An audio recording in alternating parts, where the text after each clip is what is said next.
అందరికి నమస్తే, అస్సలం వాలేకుమ్. Welcome to Sai cars world. నా గుడ్ ఈవినింగ్ అన్న, నా యోడ ఫ్యామిలీ అందరు గుడ్ ఈవినింగ్. ఏం సాయి పన ఈ మధ్య మొత్తం లైవ్ వీడియోలు పెట్టట్లు కారు ముందు నిలబడి అనుకుంటురా. నిజంగానే అన్న 2 months నుంచి మనం లైవ్ వీడియోలు చేయట్లే కార్ల ముందు నిలబడి. బట్ మొత్తం ఈ కారు కూడా అమ్మేది కాదు, మా బావగారిది ఇంటి ముందు. ఓకే, ఎప్పుడు కార్ల వీడియోలే కాదు, కొన్ని ఇన్ఫర్మేషన్ వీడియో కూడా పెట్టాలి మీకు అప్పుడప్పుడు. కాబట్టి అయితే మనం ఒక ఇన్ఫర్మేషన్ వీడియో చేస్తున్నాం. అంటే యాక్చువల్లీ మనం కారు కొన్నప్పుడైనా సరే అమ్మినప్పుడైనా సరే మనం సీసీ అనేది తీసుకుంటాం. సీసీ అన్నది ఎవరు ఇవ్వాలి, కారు అమ్మిన వాళ్ళు ఇవ్వాలా లేదా కారు కొన్న వాళ్ళు తీయించుకోవాలా అనే దాని మీద అయితే చెప్తున్నా.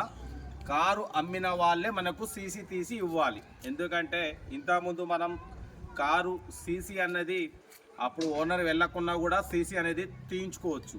ఇప్పుడు అలా లేదన్న ప్రాసెస్. ఆర్టీఓ ఆఫీస్లో కంపల్సరీ ఓనర్ వెళ్ళి ఫింగర్ ప్రింట్ వేయాలి, తంబు ప్లస్ ఫోటో దిగేది ఉంటుంది. కంపల్సరీ ఓనర్ అటెండ్ అయితేనే సీసీ అనేది ఇష్యూ అవుతుంది. కాబట్టి అమ్మిన వాళ్ళే మనకు సీసీ తీసి ఇచ్చే ఖరారు. కొన్న వాళ్ళకు సంబంధం లేదు, కొన్న వాళ్ళే తీయించుకోవాలి, మాకు అవసరం లేదు, ఫామ్ 29, 30 మీద సంతకం పెట్టిస్తాం, మీరే తీయించుకోండి అంటే వాళ్ళు వెళ్తారు, వాళ్ళు తీయించుకోరు. వాళ్ళు వెళ్ళి ఇంకా 4-5 అమ్మేసుకుంటారు. అంటే 4 చేతులు మారుతుంది.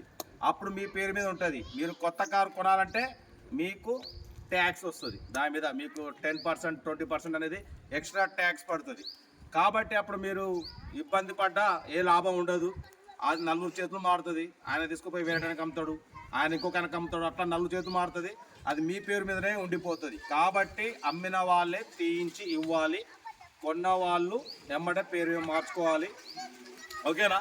బట్ పోతే చాలామంది ఆర్సీ వ్యాలిడ్ అయిపోయినా ఒకవేళ సీసీ కొట్టిన తర్వాత కూడా మీరు సీసీ పేరు మార్చుకోకుంటే మంత్లీ 500 లేట్ ఫీజు వస్తుంది.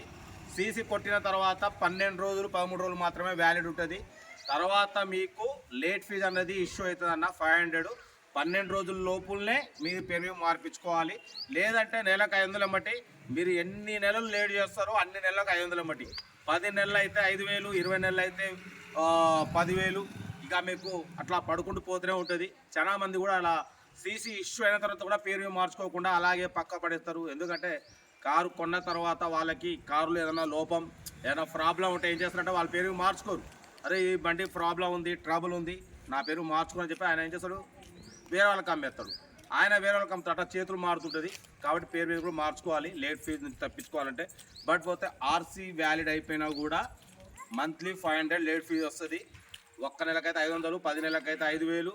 ఇక ఎన్ని నెలలు ఎన్ని సంవత్సరాలు అయితే అరవకరా అయ్యా, అరవకరా వీడియో మాట్లాడుతున్నా అమ్మ, ఈ సందులో ఉంటే ఇదే గోల. ఓకేనా? అట్లా ఆర్సీ లేట్ అయినా కూడా వ్యాలిడ్ అయిపోయినాక మంత్లీ 500 లేట్ ఫీజు వస్తుంటుంది. కాబట్టి ఎమ్మటే మీరు ఆర్సీ రెన్యువల్ చేయించుకోండి. లేదంటే వేరే వాళ్ళు ఎవరికైనా అమ్మేయండి. అమ్మేసుకుంటే వాళ్ళు తీసుకున్న వాళ్ళు చేయించుకుంటారు. ఓకేనా? బట్ పోతే 2 ఇన్ఫర్మేషన్ వీడియోలు. యాక్చువల్లీ ఈరోజు 4 వీడియోలు పెట్టిన, నోటిఫికేషన్స్ 2 అయిపోయినాయి. ఇంకొక నోటిఫికేషన్ మిలిగింది. మిగతా వీడియో నోటిఫికేషన్ పోలేదు కాబట్టి ఇన్ఫర్మేషన్ వీడియోలు చేసినాం. ఇంకా ఉన్నాయి వీడియోలు అప్లోడ్ చేసే. కార్ వీడియోలు రేపు మార్నింగ్ అప్లోడ్ చేస్తా. ఇంకా ఈ ఇన్ఫర్మేషన్ అయితే మీకు హ్యాపీ అనిపిస్తే లైక్ చేయండి, సబ్స్క్రైబ్ చేయండి, షేర్ చేయండి. ఉంటా. Rate best. Like good evening. Right అన్న.